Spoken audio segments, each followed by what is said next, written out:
Greetings, everyone. This is the Space Chief here at Free Comic Book Day at Top Cut Comics in Lowe's Park, Illinois. It is a little bit early. I'm about 15 minutes before the festivities begin here, so I think what I'm going to do is do my little intro here in the car. Then I'm going to get out and walk up to the door, see what people are doing, see what they're talking about, and we'll see what's happening today.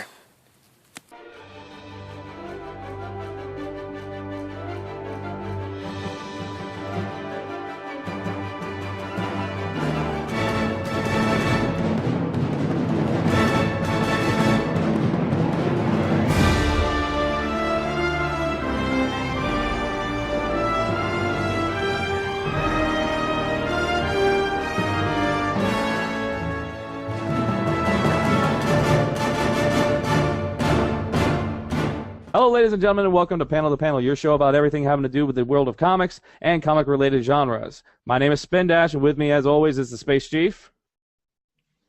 How you doing? And Jules. Hi. And this is our Free Comic Book Day Extravaganza. Indeed. Thank you. Oh, you're so lovely. You're so kind. Thank you. So, before we kick into Free Comic Book Day, we want to talk about New Comic Book Day and our picks and our choices. So let's get into that.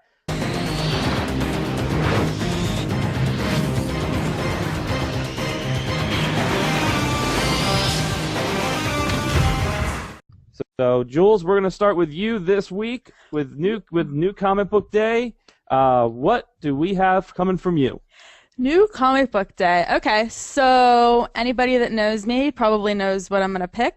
For my first one, I picked Hawkeye, number 10. I really like this one, and David Aja did not do the art for this one, but I thought it still did its purpose. It made us, kind of sad. And the only thing I kind of didn't like is I kind of wanted to just jump in like right where it left off, sort of. So I was kind of sad about that. It's still my pick. I still love it. So that's my first pick. Okay.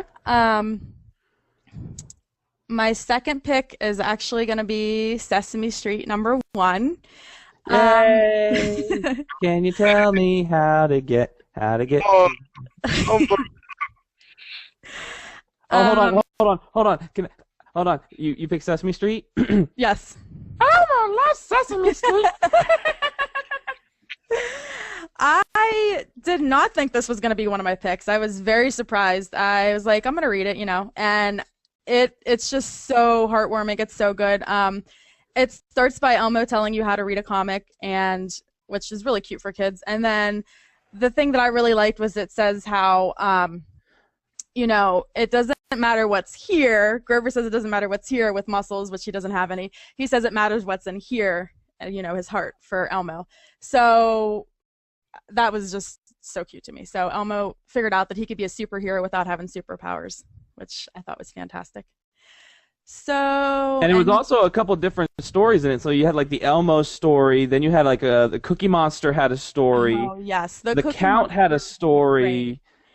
Snuffy had a story. Yes. Bert and Ernie had a story. It was like watching an old Sesame Street actual show because you had it was like the different segments. The Cookie Monster story, I loved it because, well, I love cookies, but I really loved it because I thought it was so funny how like he takes a bite out of it and then he dips it in the Milky Way. That was great. It made me hungry. He took a bite out of the moon. Yeah. But he leaves a crescent moon because he takes a bite and he leaves a crescent moon and he goes, because cookies is sometimes food. Sometimes food. For me it's an always time food, but yeah, so I admit I have an Oreo addiction. I don't know. Oh, I also have I actually don't read this comic. I just started it, issue 8, Phantom Stranger. I started with issue 8, so I'll probably work my way backwards. And I just picked it up. I don't know if I'm going to pronounce his name right, but J.M. DeMatteis or DeMatteis. I love him. So, and I knew he was writing it, and I was like, I'm gonna read it. And I thought it was fantastic. I mean, I Bravo. need to go back and read. I need to go back and read the first 7 so I can figure out kind of. But actually, this one I didn't feel like I was too lost because it pretty much spelled everything out for me. Mhm. But it was so good. So I was really excited about this, and I'm definitely going to be reading. That's definitely going to be reading it from now I on. agree. you're I've pulling- been a stranger since it started, and I have loved every issue of it so far. And like It's- after reading, Picks this week. seriously, this was a perfect jumping on point for me because after I read this, I was like, I need to read everything. I need to learn everything I can about the Phantom Stranger because it's so good. So that was, I mean, I guess it could be a pick, but it was, since I don't really read it, I don't know, but it's great. So yeah, definitely get that. Definitely pick up Hawkeye. It's my favorite. Shameless plugs. We love them. All right. That's it. Space Chief, what do we got coming from high above Love Park, Illinois? You got, from me, I have 4 picks this week. And I know I just keep adding more all the time. But there were 4 great ones this week. And I'll tell you, the first one is Legends of the Dark Knight, number 8. This is great. This is a good book if you like Batman, but you don't want to get into buying every single title on the shelf every week. These are like one-shot stories. Well, in this case, there's 2 stories, and they're beginning, middle, and an end. Nice stories. The one, Unnatural Selection, the artwork is amazing, by the way. So if you don't have this, I would recommend getting this. Especially, like I said, if you're a Batman fan that does not want to get involved in Death of the Family and buy 25 issues of of a story. So these are good. And my second pick is Abe Sapien, number 2. This book is great. It's kind of Abe Sapien kind of finding himself again since Hellboy's gone and in hell. And there's a moment briefly where he thinks that maybe Hellboy's come back, and he's kind of let down, I think, to find out that he's not. And things are going haywire on Earth. And so this is getting really good. And my third pick, the 68 Jungle Gym, number 2. It's a Vietnam zombie comic. I've never heard of that one. It's really good. There were other stories I get. There was a one shot, and I think there was one called 68 Scar or something like that. Excuse me. But this one's really good. In particular, there's and this is all in color, unlike the way The Walking Dead's black and white, which is kind of its trademark. This one's fully colorized zombie gore, and in particular, there's a tiger and some zombies that I don't want to ruin it for anybody, but it's pretty grisly and awesome. We love Grizzly and Awesome here. We love Grizzly and Awesome. My fourth pick, and probably my favorite of the week, All New X-Men number 11. I thought this was incredible. I love the shout out to Spidey. It was really good seeing. I love where this book is going, and I may be wrong, but I love the revolutionary Cyclops. I love it. Nutty, Love them. take more prisoners. I'm not going to be treated this way, Cyclops. Well, it's like So those Cyclops are- is finally coming. This is the Cyclops I think we've been waiting for. Exactly. I'm tired of him always having to do the right thing.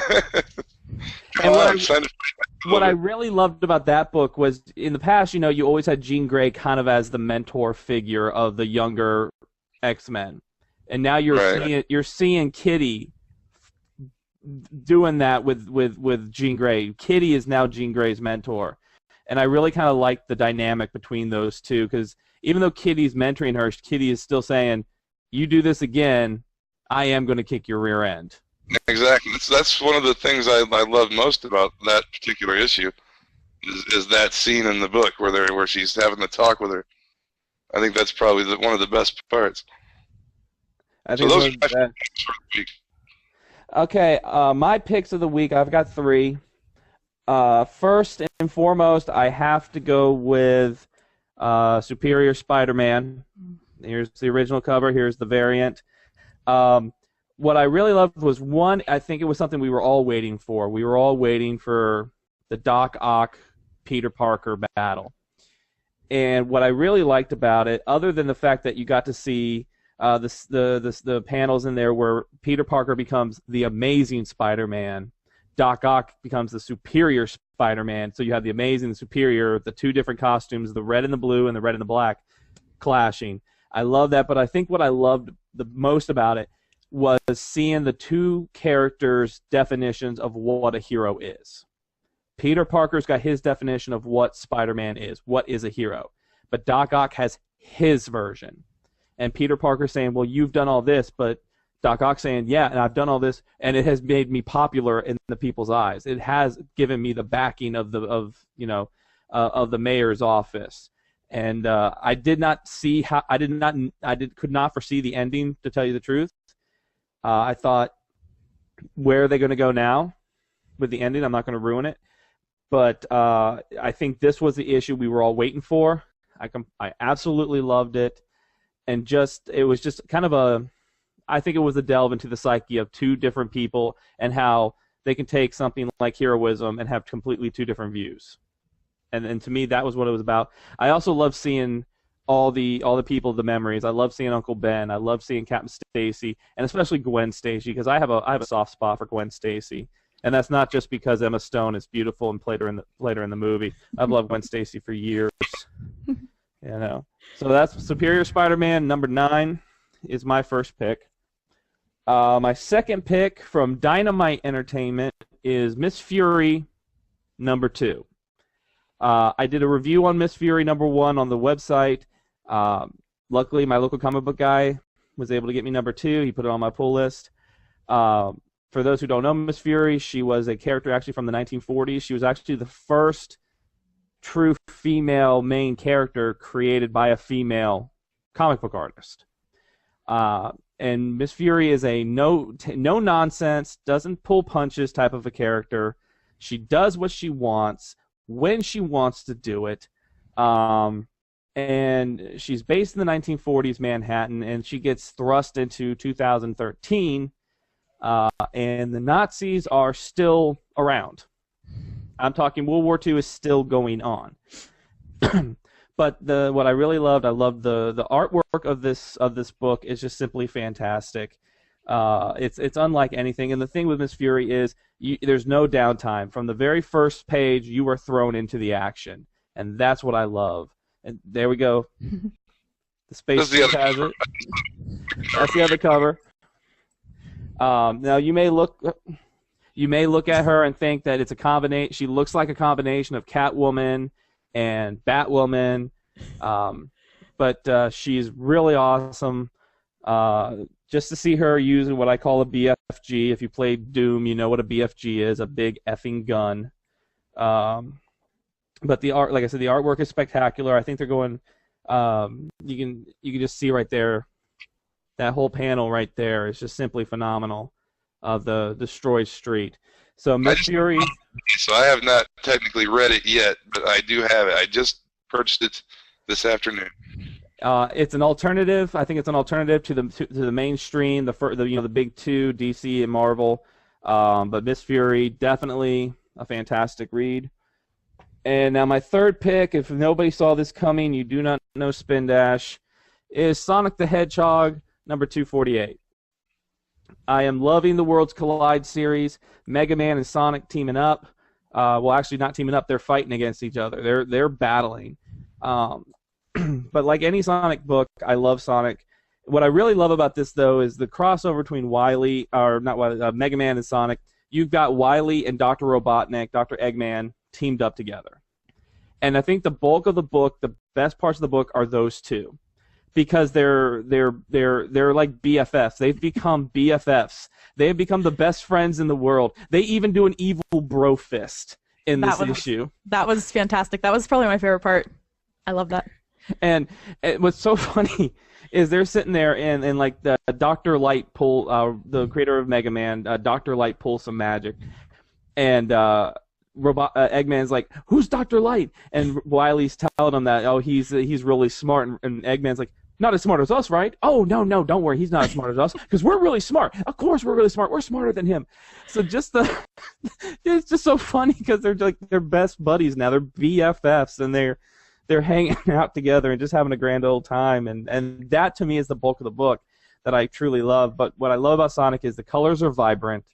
The pages are, the text bubbles are big. You can read the text. A lot of books sometimes are really wordy, and you have to go back and reread because you may miss something. You don't do that with Sonic. And really, as I'm a Sonic fan, everybody knows I'm a Sonic fan. I don't think anybody can say I'm not. But I thought it was really I really like that in each character it says who it is.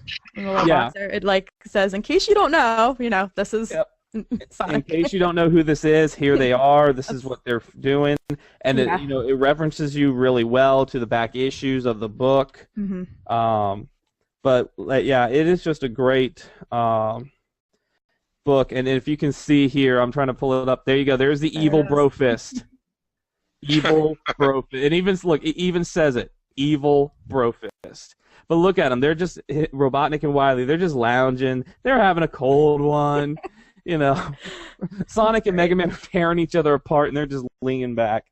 So It kind of reminds me of the humor in Skull Kickers a little bit. That's kind of the way, like when there's an action happening, they'll throw up the actual words, like above what's going on. But I think this is a great series, the Worlds Collide series. So pick it up, and we will be talking more about that in our free comic book day discussion. So let's recap. I had Sonic the Hedgehog number 248, Miss Fury number 2, and Superior Spider-Man number 9. The Space Chief had his plethora of picks. The Legends of the Dark Knight number 8, Abe Sapien number 2, All New X-Men number 11, and 68 Jungle Gym number 2. It's a mini-series of 2 of 4. And Jules? And I had Hawkeye number 10, Sesame Street number 1, and then I had an honorable mention, Fantastic Phantom Stranger number 8 that I loved. So we are going to put all those books, they're going to be down in the description section so you can check them out. And of course, we give them the highest honor. Anyone, anywhere, you find someone else on the web who gives a bigger honor than this, we give them the Alan Moore Beard of Approval.